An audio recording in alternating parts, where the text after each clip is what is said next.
বৌমাকে ঘরে তোল শঙ্খ। কে তুমি? আমি তোমাকে চিনি না। শঙ্খ, আপনি আপনার পাগল ছেলেকে আমার সাথে বিয়ে দিয়ে আমার জীবনটা নষ্ট করে দিয়েছে। মা, একমাত্র তুমিই পারবে আমার শঙ্খকে ভালো করে তুলতে। আমার ভিখারি বাবা সবকিছু বিক্রি করে আমাকে বিয়ে দিয়েছে। আমার ফিরে যাওয়ার পথ নেই। আমি দিনরাত এক করে ওকে সুস্থ করে তুলবো। বৌমা, তুমি শঙ্খকে নিয়ে 6 মাসের জন্য কোথাও বেড়াতে যাও। 6 মাস পর আমি এখন সম্পূর্ণ সুস্থ। তুমি আমার কে হও পদ্ম? সেটা না হয় ঘরে গিয়েই বলবো।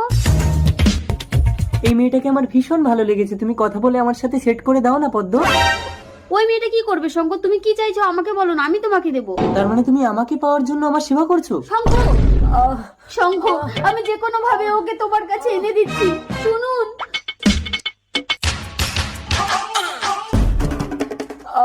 আমি রাজি। তুমি রাজি? চলো, আমি তোমাকে বিয়ে করে বাড়ি নিয়ে যাবো।